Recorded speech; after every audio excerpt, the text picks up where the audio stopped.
Samantala, Idol, sasailalim po sa licensure examination ng mga aspiring electrical engineers at master electricians sa Ilocos sa darating po ng August 18 hanggang August 20 sa Rosales, Pangasinan. Sa Region 1, may kabuang 72 examinees para sa registered electrical engineers at 12 examinees naman para sa registered master electricians.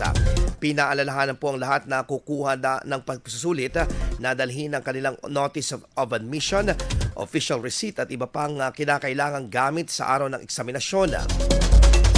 Pinapayuhan din ng mga examinees na tiyakin ang kanilang room assignment at alamin din ang iba pang mga detalye kaugnay sa pagsusulit sa pagbisita sa www.prc.gov.ph. 3 hanggang 5 araw bago ang nakatakdang eksaminasyon. IFM News. IFM News. IFM News.